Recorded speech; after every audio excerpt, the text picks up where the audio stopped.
Hey guys, it's Sam, and today on Chalice and Chains, I wanted to do a video talking about, is Google Hangouts dead?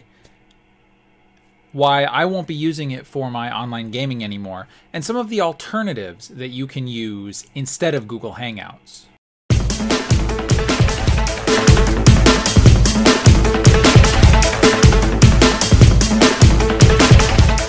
So, Google Hangouts.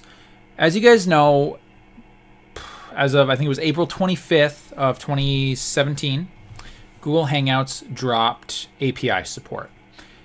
Now this was a big deal for us on YouTube, those content creators who were putting their games up online, but it was also a big deal for anybody who wanted to just play some of these games online. I mean, they had things, third-party content like dice rollers, for example, which was super helpful.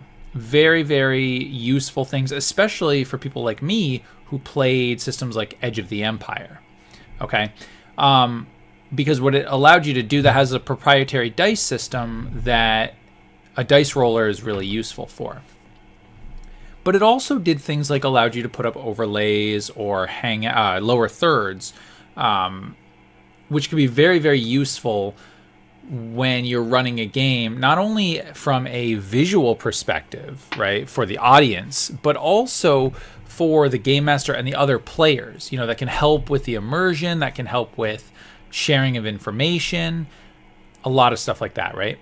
So I think that it was important when that went away that people started looking into alternatives, right? We started looking at things like what other systems out there, what other software out there could we use to help with our gaming. And once Google did that, and they basically stopped really supporting Hangouts. Now they did just recently bring back the little tool that allows for the lower thirds and the overlays, but they've even said that it's a stopgap, it's a temporary fix. Google is no longer supporting in any major way Google Hangouts.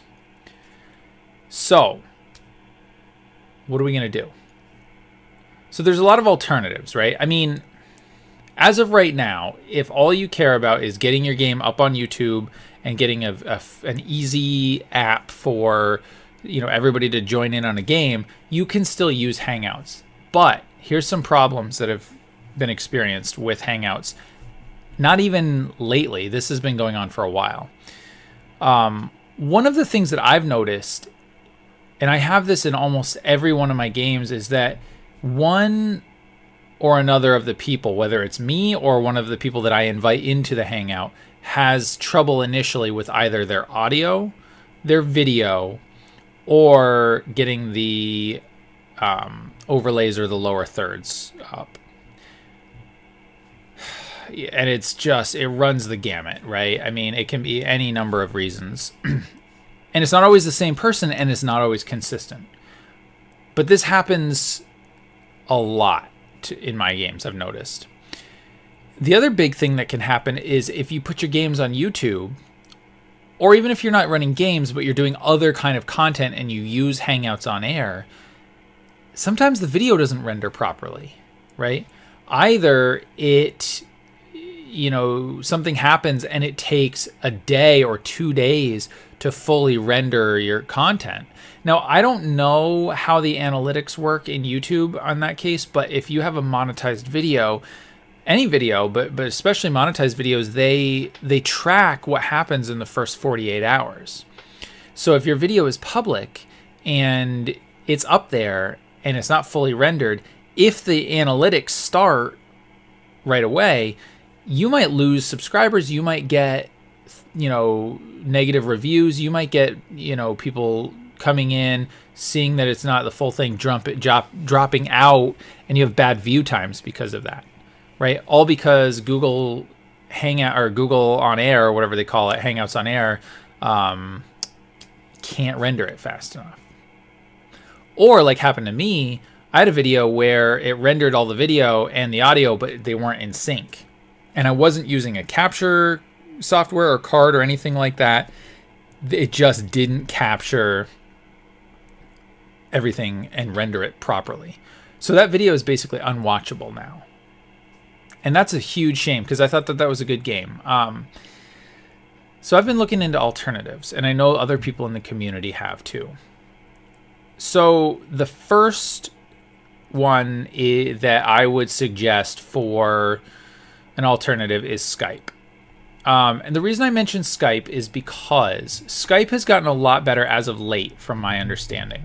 It used to be very resource intensive, and it used to be somewhat glitchy, just like Hangouts. Lately, I think it's gotten better, although user experience, is different for everybody. But the two things that I really like about Skype are, one, that it's mobile friendly. Okay, so somebody could jump on Skype on their cell phone, on their tablet, and have a fairly stable connection, right? And if you're doing video, most tablets and phones now have a decent enough front camera that, it can work. But that gives them the ability to be somewhat mobile. The other thing is that with software like XSplit, for example, it has built-in Skype parameters, so you can set up your viewer experience to capture the screens of each person coming in and have it look really good. Now, if you're just playing, for your own self, maybe you like recording the video just for your own records, but you're not putting it up on YouTube, that's still a useful tool to have.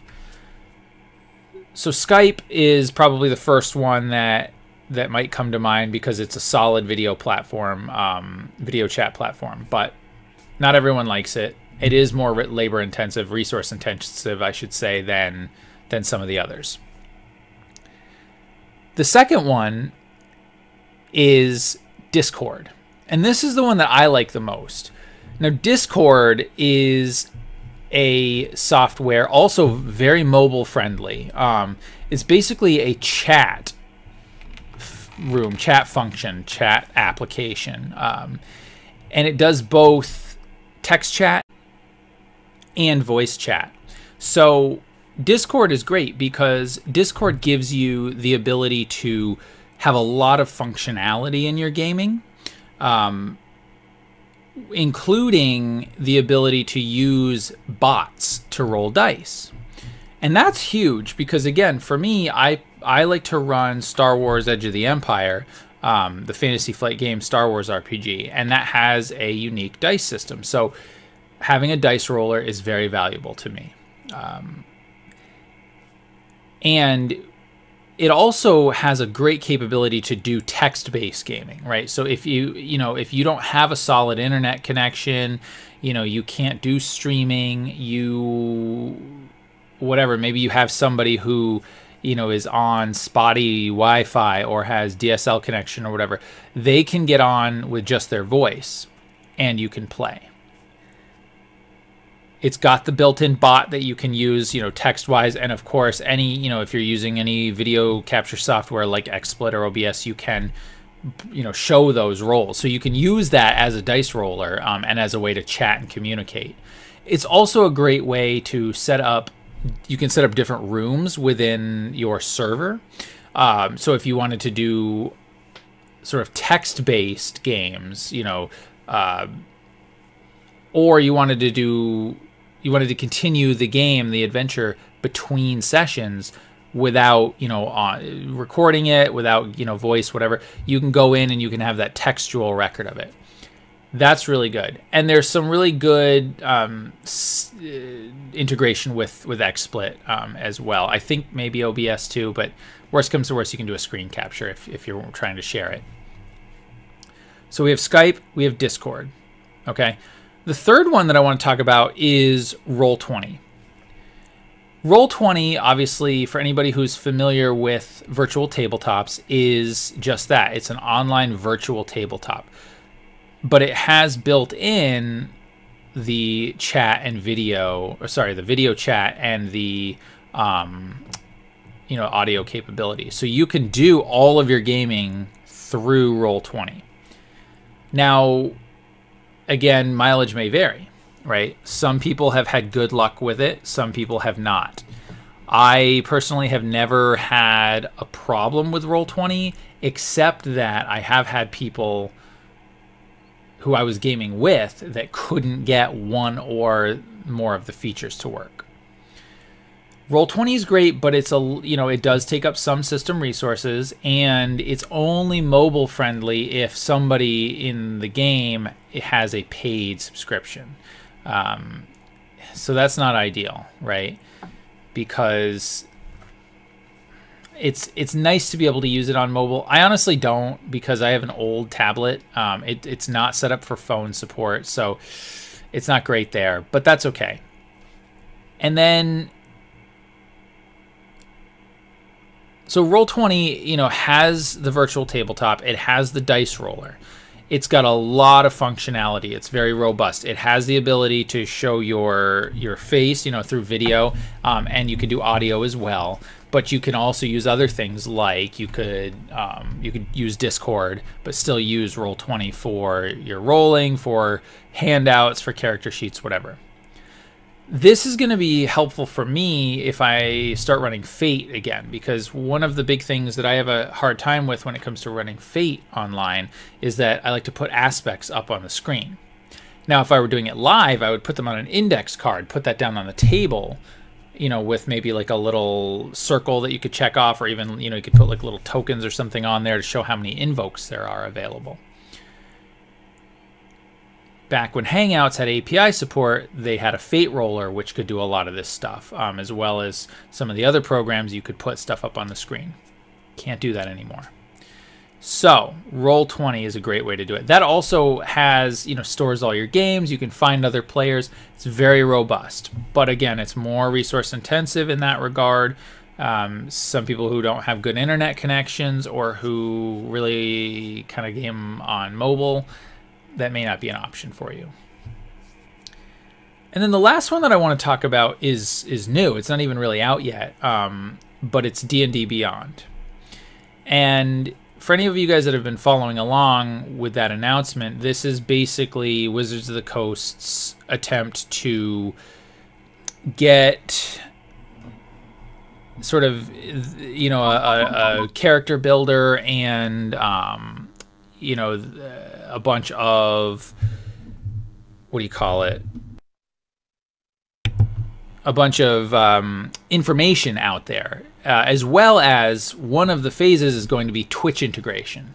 And so presumably what that's going to mean is that there's going to be the ability to video conference, presumably, and stream it on Twitch. Now, if you don't want to stream, I don't know if you have to stream, but I suspect you will have the ability to do a video conference type thing through D&D Beyond. And that's going to be a big, big deal, because if you have the ability to stream directly to Twitch through an app, you don't need a capture card like XSplit or OBS, presumably. But that you can do all of this natively through the app that they're developing. If you can do it on a mobile device, which supposedly you'll be able to. And I don't know if it's going to be free. It probably won't. But if it was free, that would be amazing. But even if it's not, it might still be worth it. So there's a lot of other options out here. And I'm curious to know from you guys what you will be using for your gaming going forward. Are you going to use Google Hangouts as usual, or are you going to use something else? So I'd love to hear your thoughts. I want to know what you're doing. What experiences have you had with Hangouts? Are you going to use something else? And what have your experiences been with that? So let me know if you want more content like this, if you want more in-depth discussions, reviews on the different software that I talked about, using Skype, using Discord, using Roll20, or D&D Beyond when it comes out. Let me know. Leave a like on the video. Leave a comment in the description or in the comments section. That will be really helpful. And of course, if you haven't yet, please do subscribe. That will let me know that you like content like this, and I will continue to make it. So I hope you guys have a great day. Happy gaming.